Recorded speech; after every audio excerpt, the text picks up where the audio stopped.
Good morning, good afternoon, good evening. Chris, sorry, that music was a bit loud, wasn't it? How are your eardrums? I'm all invigorated now. That was a bit rock and roll for me, but there we go.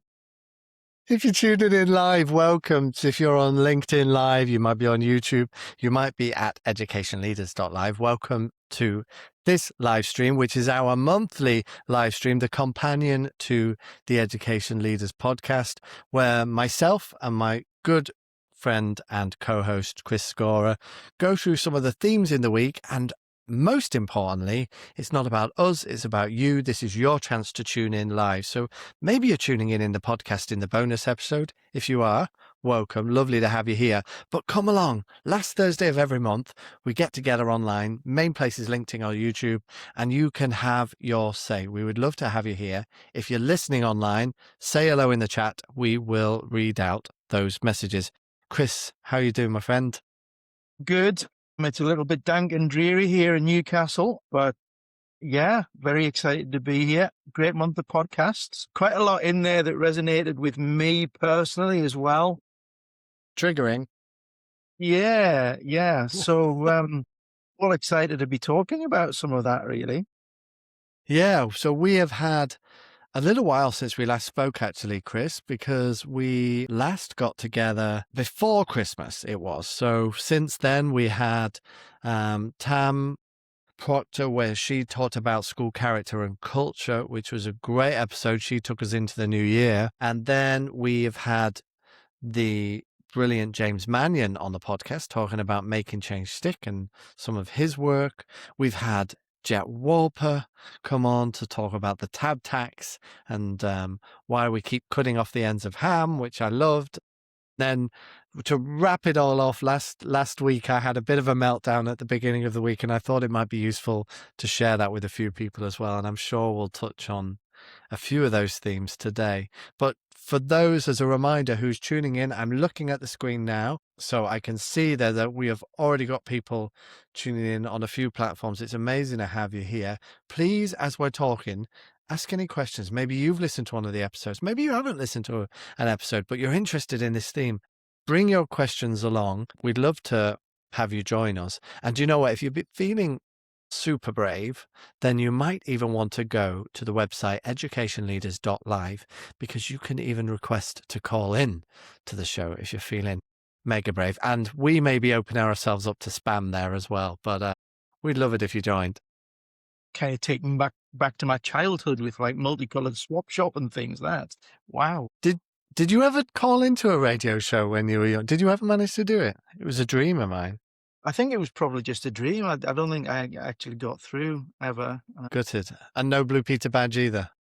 No, I wasn't really the right caliber for Blue Peter badges as a child. There were far more the applicants than I. Okay, we won't go there. Chris, tell me what's kind of come up for you when listening to the pod over the last month? Well, I'm going to go to that moment of vulnerability that you shared, the podcast about self-doubt and how to cope with it and things like that. And I guess that this resonates with me quite a lot. There's all sorts of things that I've done in life where I've sort of gone beyond my comfort zone and occasionally or often questioned, am I worthy of being here in all seriousness? Am I worthy of this kind of role, or am I just faking it until I make it sort of idea? And it's really interesting, because if you've got a professional curiosity, that's going to take you beyond your comfort zone, as it should. And I think as educators, particularly, curiosity is one of those fundamentals that we should be sort of modeling for our pupils and the people around us. But that curiosity puts you in those uncomfortable positions, and when you've overstretched yourself or you're under pressure, you can feel that self-doubt. And I sort of listened to the things that you said, and it's that old chestnut, I guess, that I think it was Charles Bukowski or Bertrand Russell. I'm not sure who it's attributed to. The idea that the knowledgeable amongst us are cursed with a questioning mind, and therefore we reflect and we worry and we're full of doubt. Some days, maybe it would be more peaceful to be a little more ignorant in the literal sense of the word. to not be worrying about some of that stuff. But I suspect that as educators, we kind of need to care enough to worry about stuff. And if we don't, we become cynical and detached and not really the right person to be in front of children. That's of limited comfort at 2 o'clock in the morning when you're sort of battling insomnia and watching putting a TV on or reading a book just to kind of close your mind off. I'll tell you what, Chris, you're absolutely right. And you mentioned 2 o'clock in the morning. It was incredible. For those who are listening and haven't listened into that episode, it was based off a little LinkedIn post that I did last week where I just had a really difficult morning for no reason, just woke up with that, that debilitating imposter syndrome that many of us have felt. And so put an episode out. But it's interesting, the amount of responses I've had has been quite overwhelming. Not just kind of public responses, which has been interesting, but lots of private messages from people. A lot of the comments online of support, there was, I would say, mainly women who were making this kind of public statements of support and saying me too. It was fascinating to see the private messages that I were getting from men who hadn't said anything publicly, but said, I just wanted to say private, Shane. I felt that too. And I haven't had the confidence to share that because I worry in my position, especially leaders who are reaching out, that would not come across well in their particular position. Yeah. Isn't that sad? It is, and I think it's probably a symptom of a sort of wider. I don't know whether it's a cultural issue or whether it's specifically within education, but we're increasingly intolerant of failure, and we rarely see it as a developmental opportunity. I think we're often focused on the accountability side of things rather than the developmental side of things. You just need to look at the way Ofsted is set up. It's an inspection regime that gives you a judgment, and your school lives or dies by that judgment, as it were. And quite often, as a leader, your job might even be on the line with that. And along with that job goes the security and well-being of your family and all of that kind of stuff. It's really high stakes. And I sort of wonder if maybe that ultimate accountability could be sort of tied into something a little more developmental. And for that developmental side of things to happen, we need to be kind of open, honest, and sharing it. It's one of the big challenges that I found when I went into school leadership was getting people to be honest with me. And then the second one was me being honest with them. Honesty was a really tricky one because people were a little guarded about sharing that vulnerability. And I think hats off to you for going public with that and talking about it, because it is something that most of us feel at some point or another. Yeah. It's so interesting, isn't it? Like that competence thing that you bring up, like about feeling, and accountability on our roles and positions. Do you know, I have this feeling that we're still far too obsessed with accountability of how people show up rather than the quality of their work. Like the idea that, some people, and this could be from an extreme of saying, well, I think you can only work in an office from 9 to 5, like in an office with other people, and that's the only way you should work. Or, yeah, we can't really trust people to go home early if they've got a free period at the end of the day because, actually they should be here. Or I feel that you should be in the meetings always kind of giving, or maybe there's, you need to be very proactive in this area. And actually, not just measuring the quality of work. I've got a friend who comes to mind in this, Chris, quite a lot, who is an incredible teacher, literally one of the best teachers I have ever observed in my life. That's an accolade. He may be listening and he'll know who I'm talking about, that I'm talking about him, because I tell him all the time, absolute brilliant teacher. But you'll tell me afterwards, won't you? I will tell you. But he winds up, and he won't mind me saying this, he winds up leadership teams like there's no tomorrow. He has like specific tendencies. He struggles with certain areas. He hates being in staff meetings, like doesn't like to start the day with a staff meeting, for example. So there's many things that can trigger him, set him off. He's a quirky kind of character. I love the quirky kind of characters. It's why we get on so well, Chris. But like he's that kind of character, rubs people up the wrong way. Incredible in the classroom, brilliant with students, doing all the right things. And I often feel like he keeps getting judged on this character trait that is maybe affecting these social interactions that he's having with his leaders. But actually, his zone of genius in the classroom is just exceptional. And I just sometimes feel like, can we just get over the how you show up and actually just focus on whether we're doing the good work? It's interesting that you say that. There was a good friend of mine who sadly is no longer with us, a chap called Cameron Swan, and he'd be delighted to know that he's being mentioned on a podcast, by the way. Go Um, Cameron. he was an inspiring teacher, but he was a rogue, he was a rebel, and he rarely followed sort of protocol. Kids listened to him. When they went into his classroom, there was a spark, a fire. Um, Hmm. Something magical happened. And I'm not entirely sure what it was. I would struggle to replicate it myself. But he spent the last few years of his sort of teaching career being told by those that were observing him that he was a poor teacher, and he wasn't at all. He was a different teacher. And then at the same time, I've gone into lessons that were deemed to be top quality lessons. And what was happening with the teacher and what were happening with the pupils were totally different, separate events. And I just think that we have eradicated some of that eccentricity out Yeah. in the sort of drive for standardization and control. And I think that if you get hung up on the process, you miss the outcome. And I think that the Mm. process, like any human dynamic, the process is so variable to get it right. Yeah. That's just being human, isn't it? Sorry, Chris, I'm getting hot here. I'm just going to take my jacket off. Get hot under the collar. That's the right way Yeah. to address these things. You did. Interesting though. I did get to the end of your podcast, and you were sort of referencing the various frameworks that existed and so forth to try and deal with this. And Mm. a little shiver went down my spine, not for the right reasons. And I thought, frameworks, this is all about feelings. This is Yeah. all about sentiment. And I always worry that frameworks become this kind of administrative burden, as it were.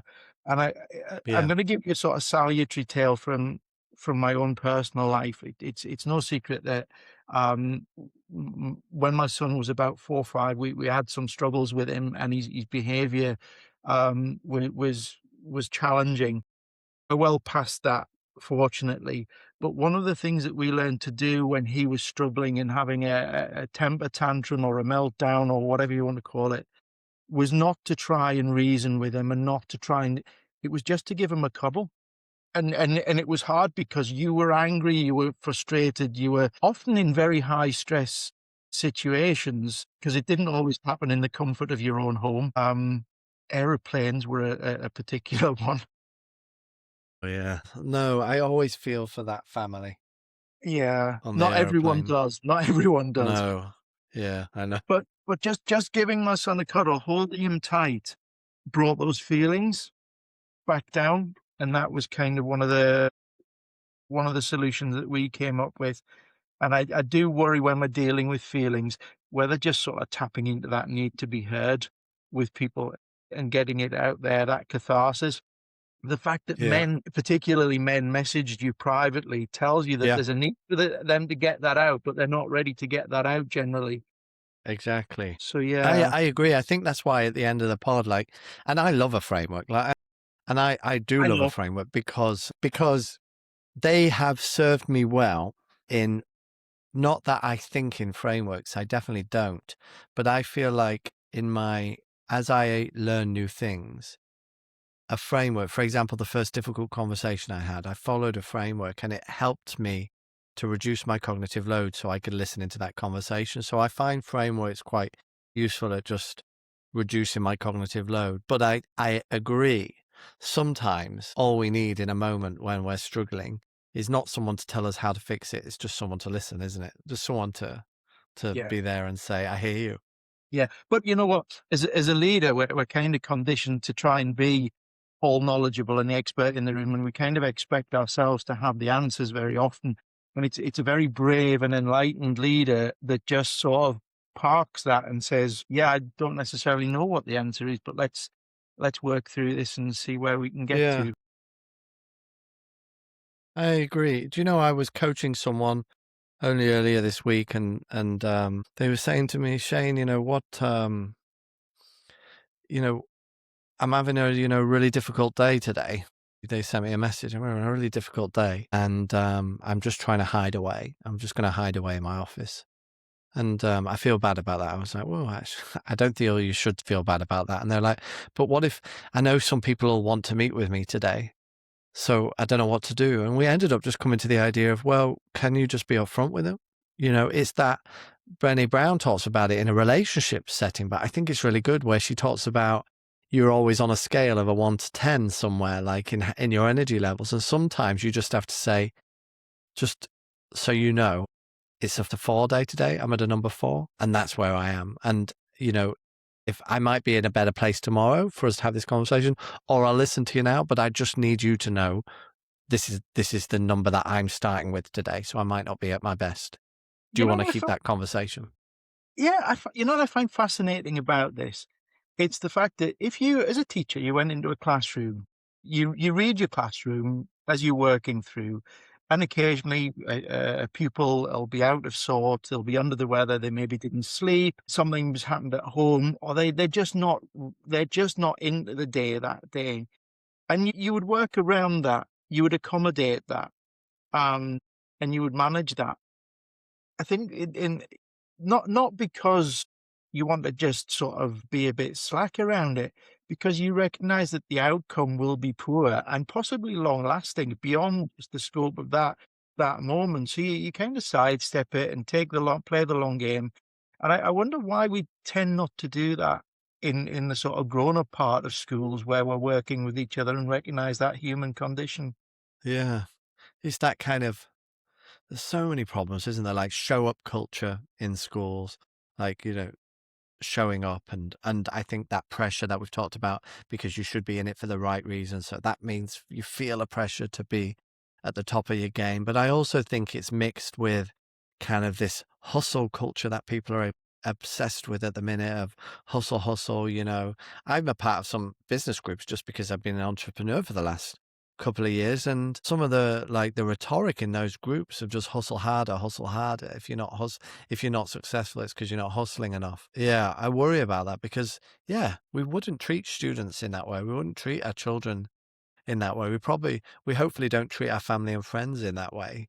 Why are we No. holding this weird accountability system in Mm, our work? yeah. Gosh, it's interesting.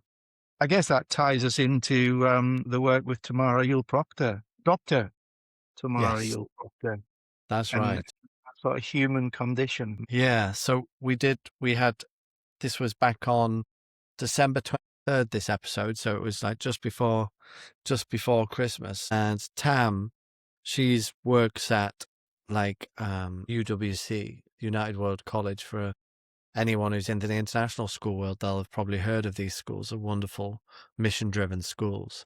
But she's done some wonderful, interesting work in New Zealand before this. And we kind of unpicked some of that framework that she's developed. So you enjoyed listening in. I did, and New Zealand itself's an interesting place. You can tell by the backdrop and the name that I've got links with New Zealand. And in some senses, New Zealand's a very conservative society, and you get that sort of that strand within schools and things like that. But equally, it can be very forward thinking, and it's kind of small enough as a country to be a little bit daring do with some of the things that it does. And it appears that Tamara is part of that avant-garde strand, trying to take things forward, which I really like. That appeals to the sort of the radical thinker in me, if you were. And yeah, she talked about that sort of range of, I suppose, all change failing, loads of change failing, and why was that the case? And I guess ultimately that's what you delve into on a Mm. day-to-day basis when you're coaching and working with leaders. Yes, that's what I loved about this conversation because Tam's been doing this work for a while. And I was lucky enough that she actually came into my office when she visited Shanghai last year. And we kind of first had this conversation. I was like, oh, this is really interesting. She's doing this interesting work about creating sustainable change. But like at the very kind of heart of her work, her doctoral work and things was this idea that the character and culture has to come first. And she does a lot about kind of in the early stages of change about building relational trust before anything can happen. And I also love that she's just a realist, in my opinion. Like, I think so many of us are like so fallible to the optimism bias of change. Like so many of us are like just so like optimistic that this is just going to work how it is. And like Tam says, well, she for one of those things she said is it's going to take 6 months at least. Everything's going to take at least 6 months. Like that's just like her minimum. Like anything we do, at least 6 months. I love that. So realistic. Absolutely. And again, it goes to that idea that you wouldn't try to take your class on a journey to where you are immediately. You sort of you pace where you go with them. You kind of plan what you're going to do with them. You think about that voyage of discovery. You recognize that you can't just tell them stuff and they learn it, because if that was the case, all they'd need was a book or YouTube rather than a teacher. You give them that, you take them on that journey. And I think that we often forget. When I was first appointed to a leadership job, I was a little bit full of myself, possibly a smidgen cocky because I was relatively young. This stuff made sense to me, so it should make sense to you. Yeah. Yeah. Well, I kind of didn't recognize the idea that I'd traveled that road already, and others had yet to travel that road and see the sense, and possibly take a slightly different route too. So as I sort of listened to this, you talked about change failing. I suspect that a lot of change never actually starts. Yeah, that's true. And I think that's a slightly different thing, but the outcome's broadly similar. Just that idea of it will pass, this will pass, that was mentioned quite a lot in there. That idea that this idea will, it's just another gimmick coming and going, and no one will engage with it. So yeah, there was a really interesting thing. She talked about the blockers in the podcast, and one of them was that idea of uncertainty, and that fear of uncertainty. And I thought about this, and there's probably a lot of people that listen to this because of the international nature of it that have embraced that uncertainty through a curiosity. And I think uncertainty and curiosity are kind of almost two sides of the same coin. I wonder if we should embrace that uncertainty a little bit more than maybe we do. And right, Chris, it's every episode with you. So uncertainty, you would think the opposite of uncertainty is certainty. And I think that maybe that's what so many leaders try to get to a place, right? Yeah. But actually, in the real world, I think it shows up as curiosity. You don't have to be certain. You're uncertain, and you can be curious at the other side, because there's very little certainty. Can I tell you where this came from? Go on then. Yes. It's this idea of being, because the podcast went on to talk about being the expert in the room. It was about those sort of shared practices and the cross-curricular practice that was going on, which I kind of quite like. And it was about that idea that there's a nervousness about not being the expert in the room. And I've done various workshops around the world. You've been around some. I think you've actually been in one of them. This idea that our schools fit for purpose. And I kind of wonder if the fact that as teachers we're wedded to this idea that we've got to be the knowledge expert in the room is coming at it from the wrong direction, because knowledge is ubiquitous now. In the 19th century, there was a need for the teacher to know everything and impart that to children. That need has gone. We don't need that. We've got endless avenues to acquire knowledge. And I wonder if maybe we could change our system in such a way that the teachers would going on that journey, that curiosity journey with children, whether that might actually be a better model for children going into the future. We acknowledge that change is constant, new information's coming through all the time. And I just wonder if we need to focus on this idea of uncertainty and curiosity and build it into what we're doing in schools with our children. I definitely think that would help so many things, such as like the craziness of our politics in the world and things like that, if they were approached with curiosity and we had more practice in that. I guess my worry with that is that although I agree knowledge can come from so many places, one thing that I see great teachers do that I don't know, maybe it can be replaced, is their pedagogical content knowledge. So that science teacher who not just has a good knowledge of science that they can share with students, but they understand the kind of misconceptions the students are probably going to have. They understand where people trip up, like like me as an English teacher. Like if I'm teaching metaphors, I know that one of the common things I can, maybe they could read about a metaphor and learn about it and look at a load. But I know one of those common misconceptions that I usually have to fix is the idea that students just think it's a fancy way of saying something and not actually looking at the actual extra layer of meaning that's in it. And I worry that we go towards the space where teachers become just facilitators and lose that pedagogical content knowledge where they can help to know where students are gonna kind of struggle and help them.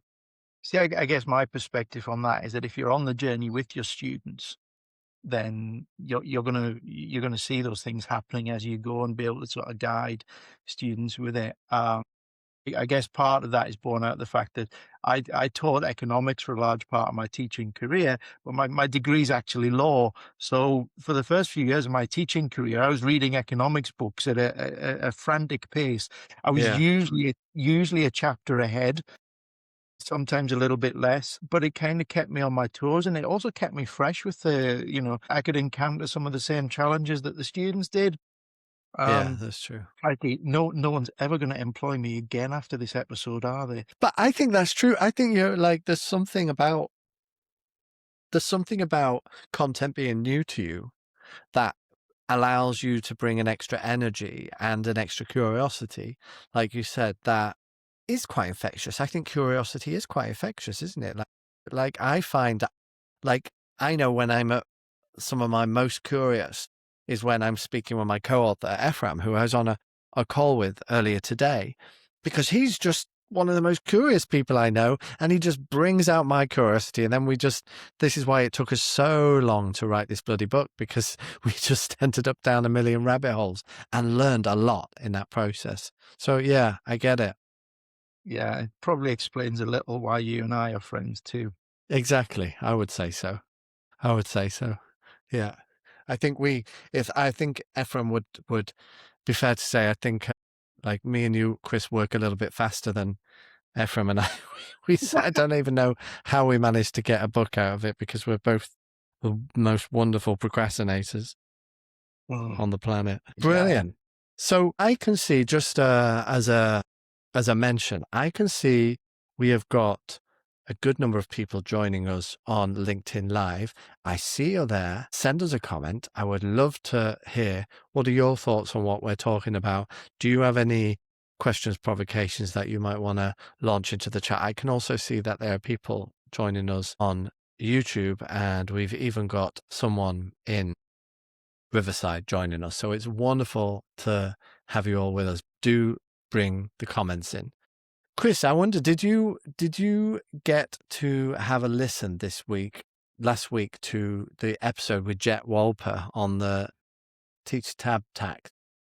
I did. And this really struck a chord with me as someone that's worked in ed tech and ultimately has left the sort of the sales side of stuff, because there can be a tension between educational integrity, that commercial drive that inevitably exists in the background. They don't pay for your airline tickets just for fun. They're expecting something back for it, which is entirely reasonable, I guess.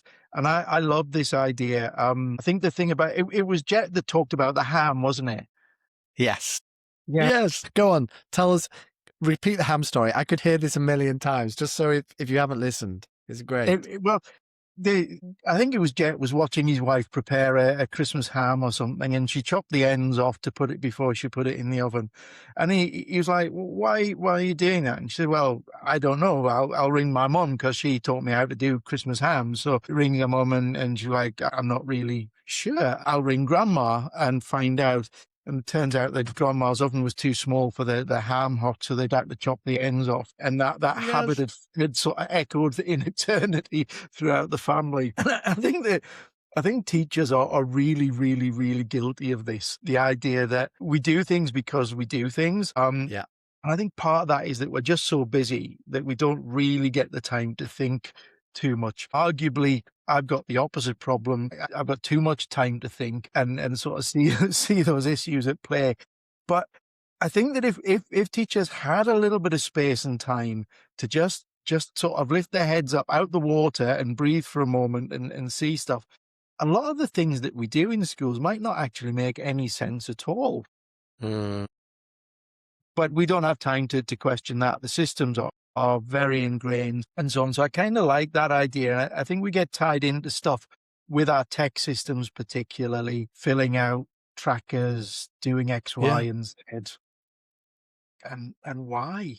Yeah. Do you know, Jet said something to me that was so powerful. And for those of you who hasn't listened, Jet is CEO, founder of an organization called CC, who a small organization in the kind of like very difficult to get into that space, but they're doing things quite ethically. And the idea is that they're trying to just combine a lot of school systems into one, but they're starting from a principle of user experience rather than buyer experience. And this is the thing that really blew my mind in that, because you will know, Chris, because you used to be in these tech companies, that when you're in the companies, the person you have to sell to is not the teacher on the ground or the student who uses the product or the parent who uses it. It's the leader who's buying it. It's the person who is going to be managing it. And then when Jet was like, we've got these systems that are designed for them in mind. Like when they're like, oh, I want to be able to track this. I want to be able to track this. I want to be able to do this. And they go, yeah. And then you get these big bloated school systems. I'm not going to name names, but that people will know, the big learner management systems that are just like, they've been designed Windows 95, like, and they're still like that today, that are just bloated. And there's so many tools and so many tabs. No one uses even like 1% of the system, and it just exists there because it's been designed to sell into a pain point of like a school at a leadership level, but they're not the ones using it on a day-to-day basis. And so it just wastes people's times on like a phenomenal scale. Yeah. Many years ago, I was sat in a cafe in New Zealand I had a PDA, I had my phone, I had a digital camera, and I had my laptop in my bag. A PDA? Yeah. PDA? Yeah. And You'll have to explain that for some of our audience, Chris. an electronic diary. It's kind of like what you've got on your phone, but without the phone, I suppose. It's like one app from your phone, but in a device by itself. With a little and I was stylus pen, was it? Yeah. And I was sat there and I said to my friend, I said, God, I wish someone would just invent something that did everything, because it's such a pain carrying all of this rubbish around with me. I am convinced that Apple guy, Steve Jobs, was sat on the table next to me, because like 12 months later, paching, iPhone pops up on the market. Yeah. And the iPhone's all about the user experience. It's all about Yes. making it intuitive and comfortable. And that has a resonance with me with some of the economics that I've taught, with sort of behavioral economics, Richard Thaler, nudge, that kind of line of least resistance, if you like. And I think that if you take that out of a commercial context and you look at it in a sort of change context, then you've got to facilitate that line of change and that line of behavior. You've got to make it easy and comfortable. And that's only going to happen if you listen to what people need and want. Yeah. And develop stuff around those needs. And doing it for buyers doesn't necessarily work, but you're absolutely right. Commercial companies do this thing called qualifying the person that you're speaking to. They qualify the buyer. And Yeah. do you have decision-making autonomy? And if they don't, the companies have very little interest in speaking to you. Totally. They want to get to the budget holder's position so that they can get sign-off on that product. Yeah. In fairness, though, one of the companies that I did work for, they spent a lot of time and energy training and supporting schools directly, staff, with their products. I have to come in on that though, because this is another thing Jet said that also blew my mind, Chris. He was like, we shouldn't have to train staff to use these systems. He was like, when did you ever get training for Instagram or Facebook?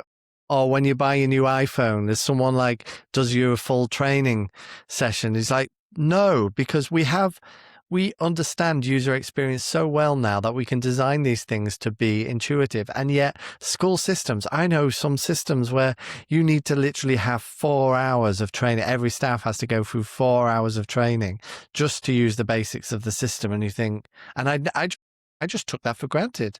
Like, oh, that's normal. It's a new system. So of course it's going to take training, rather than thinking, crikey, actually, yeah, you're right. I have all these apps and stuff, and I'm not going through training for them.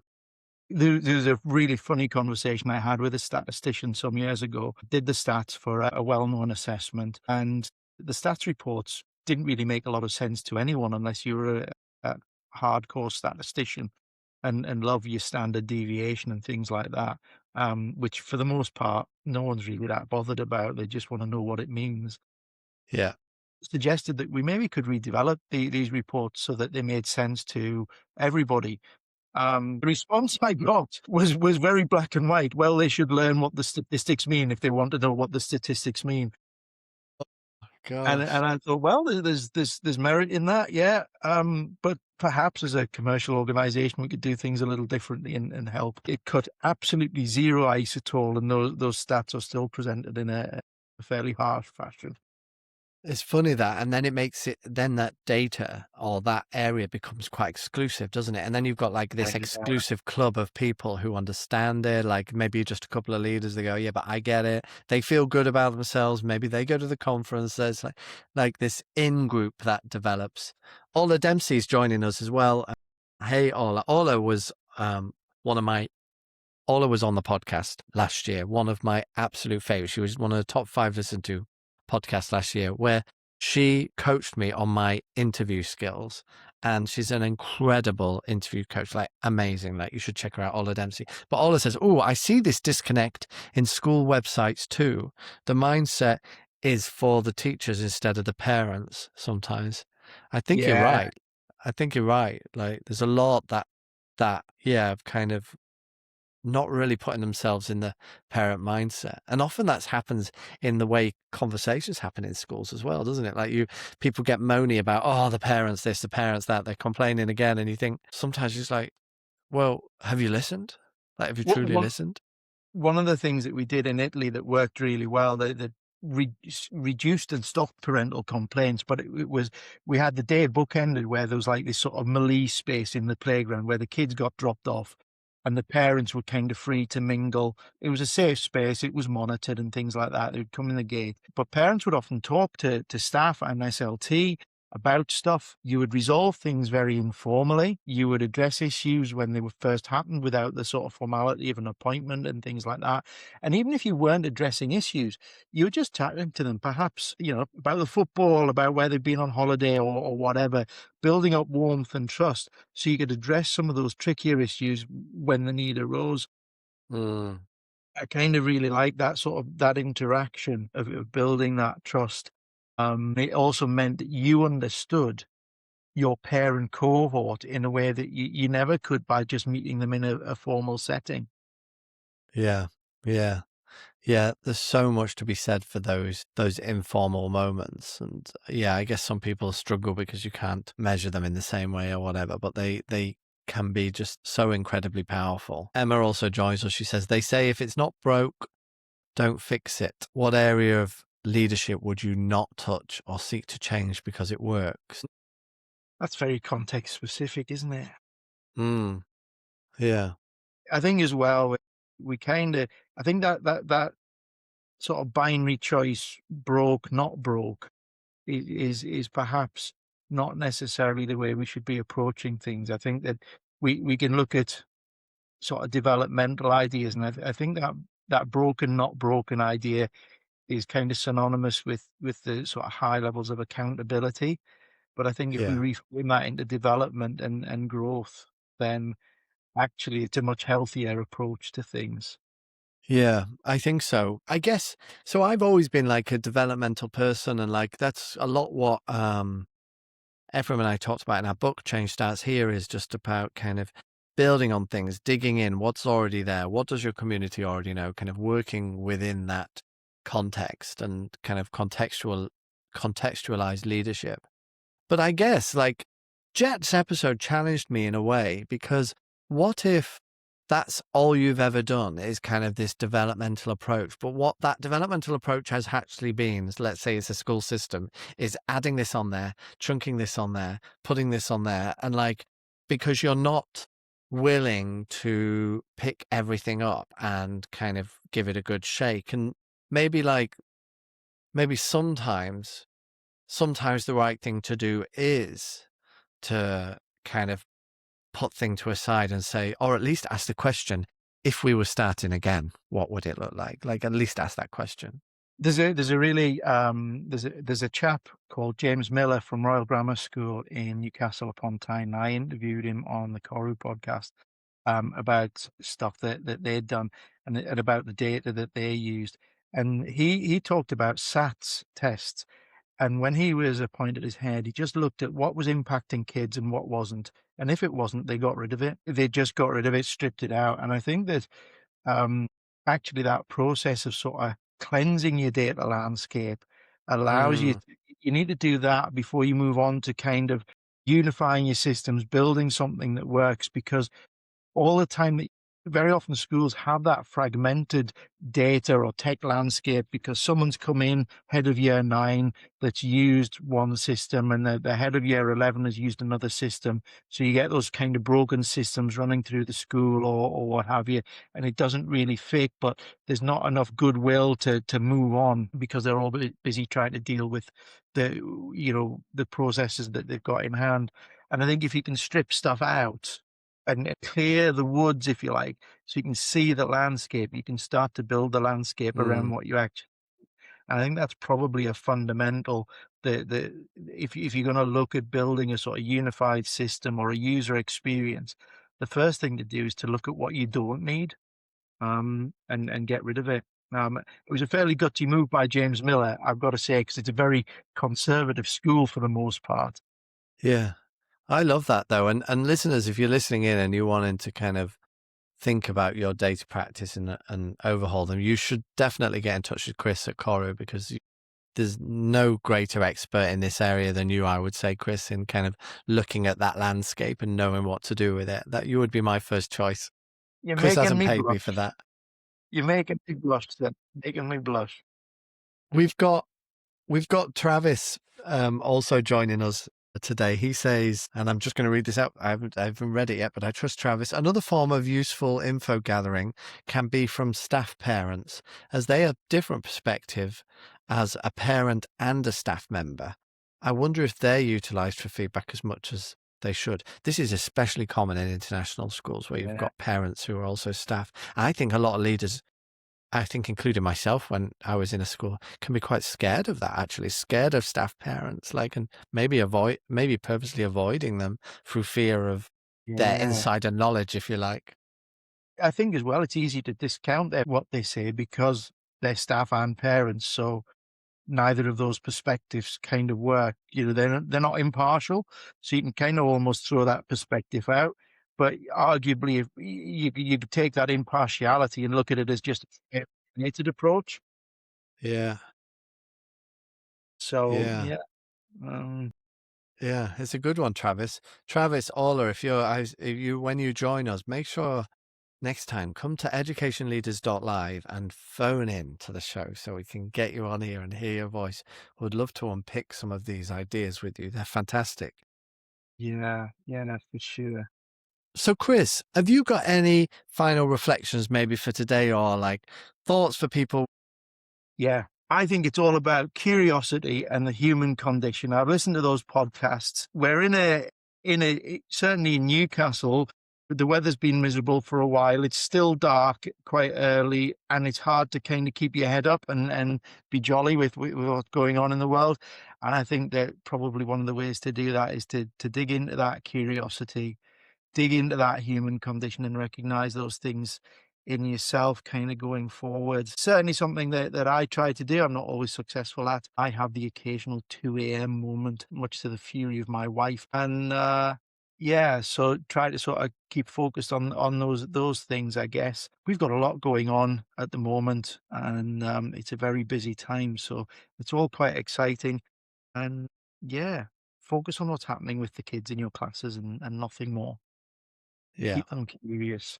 I love the ideas. Like, how can we, as we go into February, be a step more curious, a plus one more curious about what we do, and does that help us with our challenges? Thanks for that, Chris, and thank you so much for all those who have tuned in. We've got a lot tuned in, and I know some are just kind of listening through. If you're listening on LinkedIn Live, if you're listening on YouTube, or you're listening education.leaders live, thank you so much for joining. It's lovely to have you with us, but maybe you are joining on the podcast feed, on the Education Leaders podcast, and you're listening to this live stream. It's also been great having you join us too, but we'd love to have you here live with us. So last Thursday of every month is when we get together, me and Chris and you, to talk about the podcast that I know you'll love to tune into. So come and join us. It's wonderful to have you here. It's a community experience.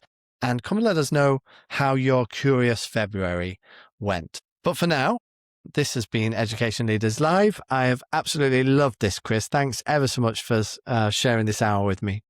My pleasure, as always. Thanks, folks. Brilliant. See you in a month's time. See you later.